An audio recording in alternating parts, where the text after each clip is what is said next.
눈이 쏟아지는 묘역이었습니다. 교복을 입은 소녀가 차가운 묘비를 끌어안고 흐느끼고 있었어요. 소녀의 손에는 구겨진 종이가 쥐어져 있었죠. 눈발에 젖어 글씨가 번지고 있었습니다. 아빠, 나 이제 곧 죽는데. 무서워. 바로 그때였습니다. 묘역 입구에서 한 중년 부부가 걸음을 멈췄어요. 남자는 자신의 눈을 의심했습니다. 저 소녀가 울고 있는 곳은 17년 전 세상을 떠난 자신의 외아들 묘 앞이었거든요. 가까이 다가가 소녀의 옆얼굴이 눈발 사이로 드러나는 순간 남자의 심장이 멎는 듯 했습니다. 죽은 아들의 어린 시절이 고스란히 거기 있었어요. 과연 이 소녀는 누구일까요? 그리고 왜 아들의 묘 앞에서 곧 죽는다고 울부짖고 있는 걸까요? 이 놀라운 반전의 전체 이야기가 궁금하시다면 잠시만 구독 버튼을 눌러주세요. 평범해 보이는 사람들의 숨겨진 이야기를 매일 전해드립니다. 그날 아침 이야기는 평범하게 시작됐습니다. 그날 아침 서울은 온통 하얀 세상이었습니다. 새벽부터 내리기 시작한 눈은 점심때가 다 되도록 멈추지 않았어요. 고급 주택 창문으로 한방눈이 쉴 새 없이 내려앉고 있었습니다. 박진우는 창가에 서서 눈 덮인 정원을 바라보고 있었어요. 이른을 앞둔 나이였지만 눈빛은 여전히 날카로웠습니다. 여보, 준비됐어요? 아내 최애란의 목소리가 뒤에서 들려왔습니다. 진우는 고개를 돌리지 않은 채 낮게 대답했어요. 곧 나가지. 오늘은 아들 도연의 기일이었습니다. 17년 전 28배 나이로 세상을 떠난 외아들. 그 아이의 빈자리는 17년이 지난 지금도 이 집 곳곳에 스며들어 있었어요. 혜란이 남편의 곁으로 다가왔습니다. 눈이 많이 오네요. 길이 미끄러울 텐데. 괜찮아. 천천히 가면 돼. 진우의 목소리는 담담했습니다. 하지만 그 담담함 뒤에 얼마나 깊은 상처가 숨어 있는지 혜라는 누구보다 잘 알고 있었어요. 현관에서 구두를 신던 진우의 손이 잠시 멈췄습니다. 신발장 위 작은 액자에 시선이 닿거든요. 20살 무렵의 도연이 환하게 웃고 있는 사진이었죠. 진우는 아무 말 없이 시선을 걷었습니다. 그 사진을 오래 보면 가슴 깊은 곳에서 무언가가 올라올 것 같았거든요. 차는 도심을 벗어나 경기도 외곽으로 향했습니다. 운전은 진우가 직접 했어요. 아들의 기일만큼은 남의 손을 빌리고 싶지 않았죠. 조심해요, 여보. 혜란이 조수석에서 말했습니다. 알겠어. 두 사람 사이에는 오랜 침묵이 흘렀습니다. 진우는 운전대를 잡은 채 17년 전 그날을 떠올렸어요. 아들이 집을 나가던 날, 현관문이 쾅 닫히던 그 소리가 아직도 귓가에 맴돌았죠. 그때 자신은 뭐라고 했던가? 고작 그따위 여자 때문에? 한심한 놈. 차가운 말이었습니다. 돌이킬 수 없는 말이었죠. 그리고 몇 시간 뒤 도연은 교통사고로 세상을 떠났어요. 진우의 손에 힘이 들어갔어요. 운전대를 쥔 손가락 마디가 하얗게 변했죠. 그건 그가 평생 가져가야 할 죄책감이었습니다. 묘역 입구에 도착한 건 오후 2시쯤이었어요. 언덕길을 오르던 진우의 발걸음이 멈췄습니다. 여보. 혜란도 그 시선을 따라갔습니다. 두 사람 모두 굳어버렸어요. 도연의 묘비 앞에 누군가가 있었습니다. 교복을 입은 소녀가 묘비를 끌어안고 웅크리고 있었죠. 어깨가 격하게 들썩이고 있었습니다. 진우가 가까이 다가갔습니다. 소녀의 목소리가 들려왔습니다. 아빠, 나 무서워. 투석 시작했어. 일주일에 3번씩. 근데 의사 선생님이 그러는데 이식 안 받으면. 소녀의 목소리는 울음으로 젖어 있었습니다. 엄마한테는 이런 말 못하겠어. 엄마 이미 너무 힘들잖아. 밤낮으로 일하는데. 그래서 아빠한테 왔어. 아빠한테밖에 말 못하겠어. 투서? 이시? 저 아이가 방금 뭐라고 한 거지? 그리고 왜 도연의 묘 앞에서 아빠라고 부르는 거지? 혜란이 남편의 소매를 잡아당겼습니다. 여보, 저 아이. 바로 그 순간 소녀가 고개를 들었습니다. 눈물에 젖은 얼굴이 눈발 사이로 드러났죠. 진우의 심장이 쿵 하고 내려앉았습니다. 저 눈매, 저 턱선, 살짝 치켜 올라간 눈꼬리와 오똑한 코. 어린 시절에 우리 아들 도연의 얼굴이 거기 고스란히 있었습니다. 소녀도 인기척을 느꼈는지 화들짝 놀라 고개를 돌렸습니다. 낯선 노부부와 눈이 마주쳤어요. 소녀의 얼굴이 새하얗게 질렸습니다. 죄송합니다. 소녀가 뒷걸음질을 쳤죠. 잠깐. 진우가 손을 뻗었지만 쉰 목소리가 겨우 새어나왔습니다. 소란스럽게 해드려 정말 죄송해요. 소녀의 손에서 봉투가 떨어졌습니다. 소녀는 그것도 모른 채 뛰어내려갔어요. 혜란이 땅에 떨어진 봉투를 주었습니다. 대학병원 로고와 함께 진단서라는 글자가 보였어요. 혜란의 손이 떨렸습니다. 진우가 봉투를 받아들었어요. 겉면의 글자를 확인하는 순간 그의 얼굴도 굳어버렸습니다. 환자명 박서현, 병명 만성 신부전증, 말기 소견 긴급 신장 이식 필요, 적합한 기증자 발견 시 즉시 수술 권고, 보호자 박수진, 박서현, 성이 박씨였습니다. 설마 하는 생각이 들었습니다. 진우와 혜란은 묘역관리사무소로 향했습니다. 아, 서도현님 묘역이시죠? 알고 있습니다. 아까 위에서 학생 하나를 봤는데요. 아, 그 학생이요? 알죠. 2년 전부터 오고 있으니까요. 2년 전부터요? 네. 처음엔 어떻게 찾아왔는지 모르겠던데, 이제는 한 달에 한두 번씩 혼자 와요. 묘비 앞에 한참 앉아 있다가 가더라고요. 차로 돌아온 뒤 진우는 곧바로 전화를 걸었습니다. 김비서. 네, 회장님. 조사 좀 해줘. 박서현이라는 학생. 보호자가 한수진이야. 지금 어디 사는지, 어떻게 사는지 전부 알아봐. 알겠습니다. 최대한 빨리 보고 드리겠습니다. 이틀 뒤 서재에서 비서의 보고가 들어왔습니다. 박서현 17살. 전액 장학생입니다. 모친 한수진 씨는 공장에서 야간 근무와 편의점 아르바이트 병행 중이고요. 비서가 서류를 넘겼습니다. 관악구 반지하 거주. 서현 양은 만성 신부전증으로 주 3회 투석 중입니다. 신장이식 필요한데 수술비가 최소 1억 원입니다. 서류를 내려놓은 진우의 손이 떨렸습니다. 반지하. 이중근무. 투석. 1억. 17년 동안 저렇게 살아왔구나. 그런데 회장님. 한수진 씨, 그분 혹시. 맞아. 17년 전 도연이가 데려왔던 여자야. 17년 전 그날이 떠올랐습니다. 도연이 한 여자를 집에 데려왔습니다. 아버지, 소개할 사람이 있어요. 이분이 한수진 씨예요. 제가 결혼하고 싶은 사람이에요. 수진은 작은 서점을 운영하는 평범한 여자였습니다. 안 돼. 너는 한성물산을 물려받을 아이야. 그런 내가 변변한 것도 없는 집의 여자랑 결혼한다고? 사랑하는데 집안이 뭐가 중요해요? 세상이 그렇게 호락호락하지 않아. 주변에서 수군거릴 거야. 회사 후계자가 고작 서점 주인이랑 결혼했다고.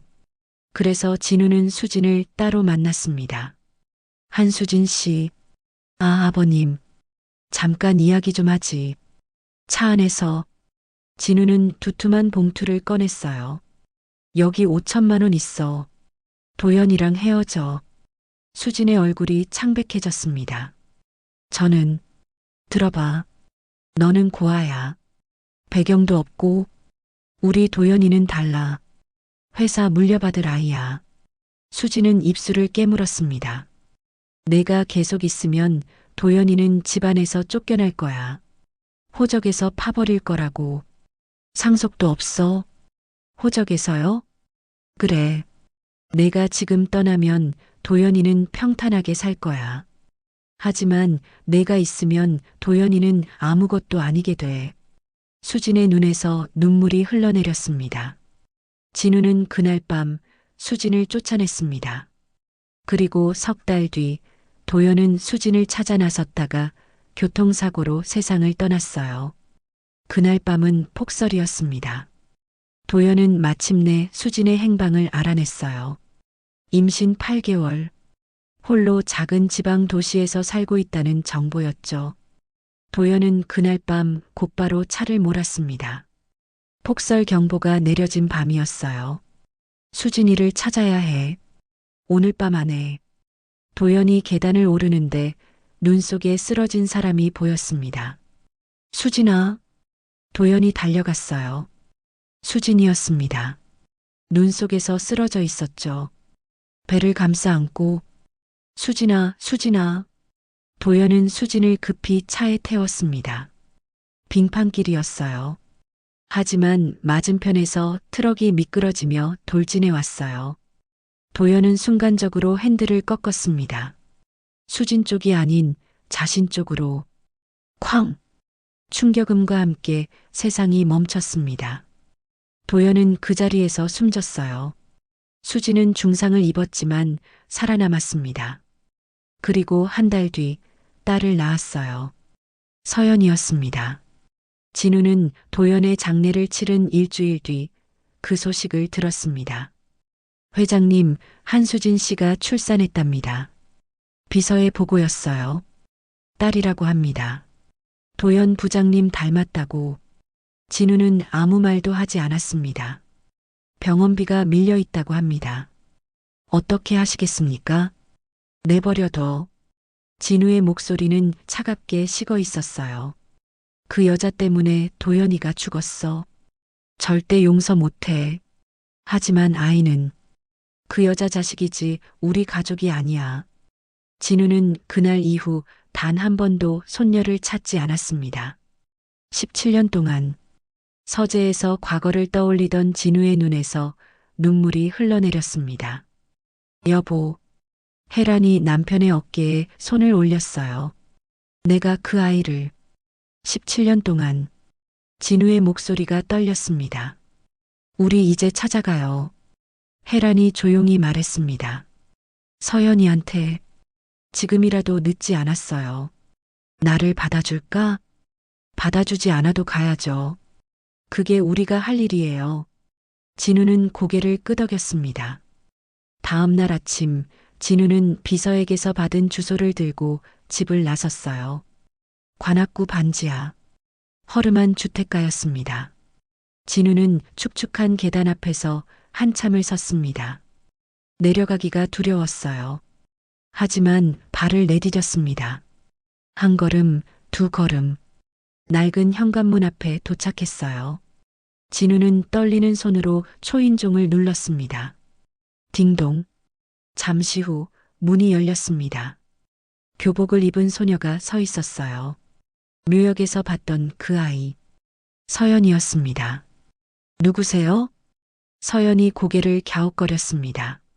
진우는 입술을 깨물었어요. 그리고 천천히 입을 열었습니다. 서연 학생? 네, 근데 누세요? 나는 내 할아버지야. 제 할아버지라고요? 서연의 목소리는 차갑게 가라앉아 있었습니다. 처음 뵙겠습니다. 서연아, 누구야? 안에서 목소리가 들렸습니다. 수진이었어요. 수진이 문 쪽으로 걸어 나왔습니다. 목소리를 듣는 순간 수진은 알았어요. 수진의 목소리가 떨렸습니다. 여긴 왜 오셨어요? 미안하다고. 말하러 왔네. 진우가 천천히 무릎을 꿇었습니다. 축축한 시멘트 바닥 위에. 아니, 뭐 하세요? 서연이 놀라서 물었어요. 미안하네. 17년 전에 내가 잘못했어. 진우의 목소리가 갈라졌어요. 도연이가 죽은 것도 다 내 탓이야. 내가 너를 쫓아내지 않았으면 도연이가 안 죽었을 거야. 일어나세요. 용서해달라는 말 안 할게. 그럴 자격 없으니까. 그냥 미안하다고 그 말만 하러 왔어. 일어나세요. 수진의 목소리는 여전히 차가웠어요. 수진의 눈가가 떨렸어요. 보이지 않는 눈에서 눈물이 흘러내렸습니다. 지금까지 아빠 없이 혼자 잘 키웠습니다. 무릎 꿇으면 17년이 없어져요? 아니, 안 없어지지. 진우가 대답했어요. 그래도 해야 할 말이니까 하러 온 거야. 아닙니다. 사과 안 받을게요. 돌아가세요. 그때 서연이 앞으로 나섰습니다. 엄마.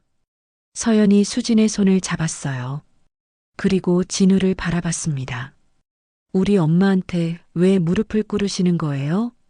진우는 서연을 올려다봤어요. 무릎 꿇은 채로. 박도현, 내 아빠.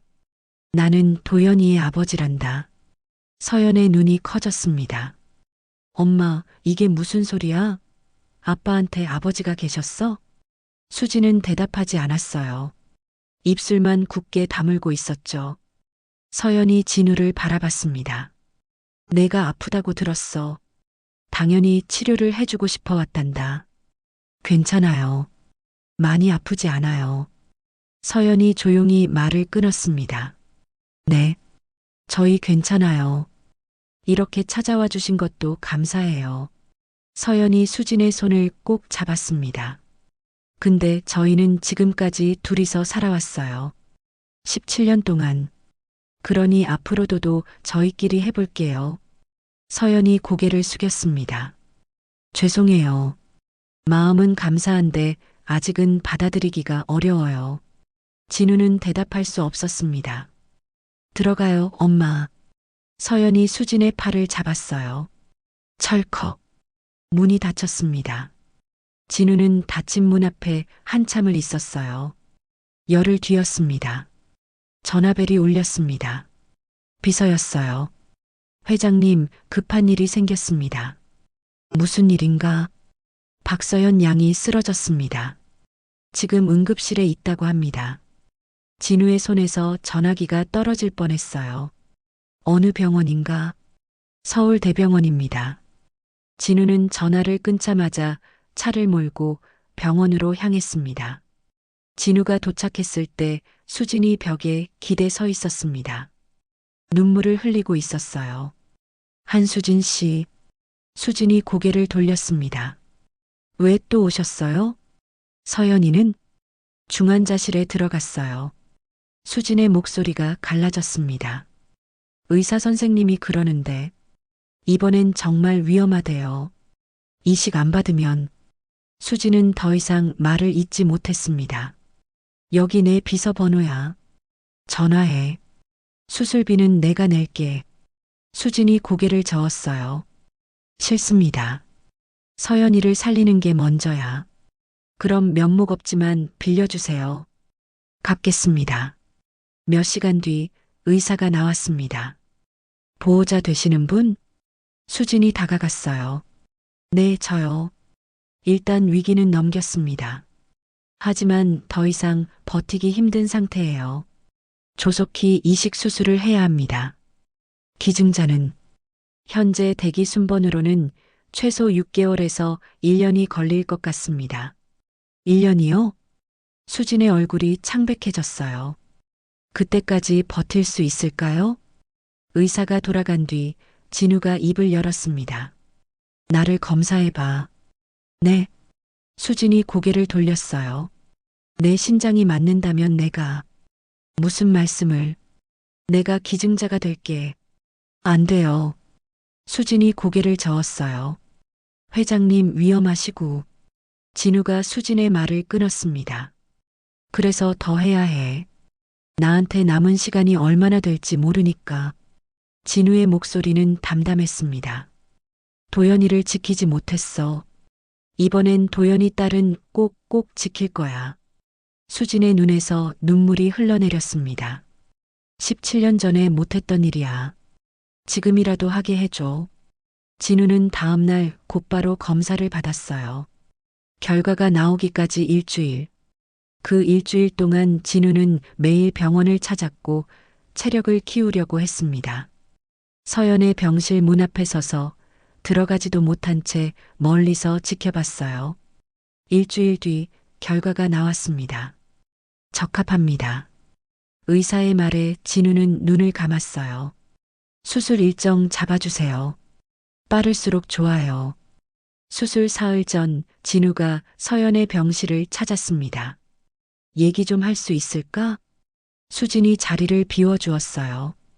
서연아, 기증자가 나야. 서연의 숨이 멎었습니다. 네, 안 돼요. 할아버지 연세도. 괜찮아. 너는 내 손녀니까. 진우가 천천히 말을 이었어요. 17년 전에 내가 너희 엄마를 쫓아냈어. 내가 뱃속에 있었는데도 내 아빠는 엄마를 찾아가다 눈 내리던 밤에 사고로 죽었어. 너희를 지키려다. 서연의 눈에서 눈물이 흘러내렸어요. 나는 17년 동안 너를 외면했어. 미안하다. 이번만큼은 할아버지 역할 하게 해줘. 서연은 한참 후에 고개를 끄덕였습니다. 고마워요, 할아버지. 진우의 눈에서도 눈물이 흘러내렸습니다. 수술날 아침이 밝았습니다. 수술실 앞 진우와 서연이 나란히 침대에 누워 있었어요. 회장님, 감사합니다. 수진이 말했습니다. 진우는 고개를 끄덕이고 수술실로 들어갔어요. 마취가 시작되기 직전 진우는 속으로 중얼거렸습니다. 도연아, 아빠가 늦었지만 내 딸 지킨다. 6시간의 수술 끝에 의사가 나왔습니다. 성공했습니다. 수진이 그 자리에 주저앉았어요. 혜란이 수진을 안아주었죠. 회복실에서 진우가 눈을 떴습니다. 서연이는? 괜찮습니다. 잘 끝났어요. 진우는 눈을 감았어요. 일주일 뒤 수진이 낡은 노트를 들고 찾아왔습니다. 도연 씨 일기장이에요. 진우는 떨리는 손으로 펼쳤어요. 어머니, 아버지가 걱정하시는 거 알지만 수진이가 가난하다는 것. 근데 나는 수진이를 내 목숨만큼 사랑해. 이 사랑은 진짜야.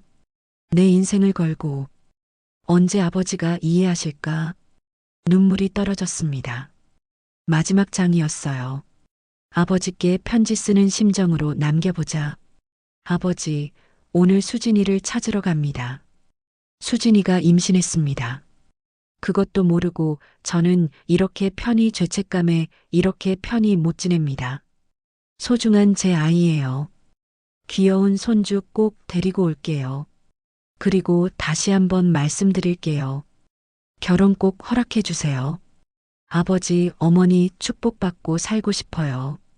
사랑합니다, 아버지. 진우는 일기장을 가슴에 안았습니다. 도연아, 미안하다. 아빠가 정말 미안하다.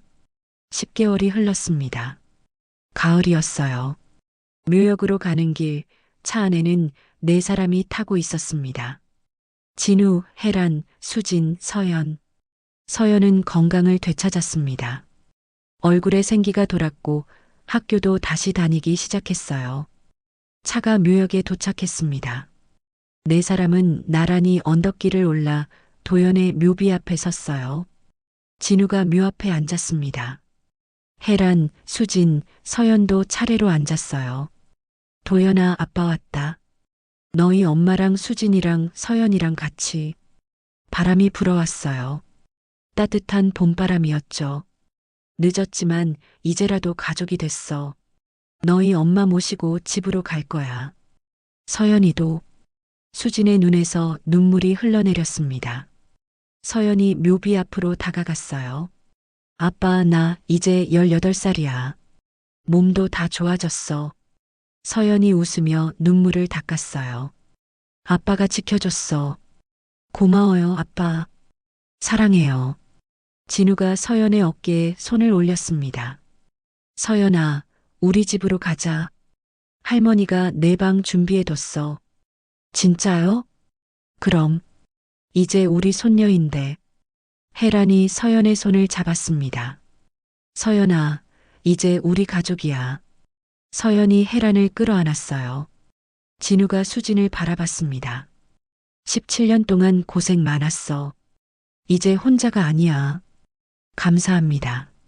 수진은 고개를 숙였어요. 네 사람은 한참 동안 묘비 앞에 앉아 있었습니다. 아빠, 우리 자주 올게요. 할아버지, 할머니랑 엄마랑 같이. 우리 이제 가족이니까. 진우는 묘비를 바라봤어요. 도연아, 내 딸 잘 키울게. 약속한다.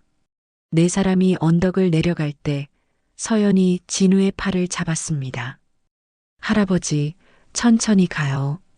같이. 진우가 손녀의 손을 꼭 잡았어요. 그래, 같이 가자. 네 사람의 뒷모습이 봄볕 속으로 사라져 갔습니다. 묘비 위로 햇살이 따스하게 내려앉았어요. 17년 만에 모든 것이 제자리를 찾았습니다. 용서와 사랑으로. 감사합니다. 감동적인 이야기 잘 들으셨다면 따뜻한 댓글 부탁드립니다. 내일도 이리와 보시와 함께해요.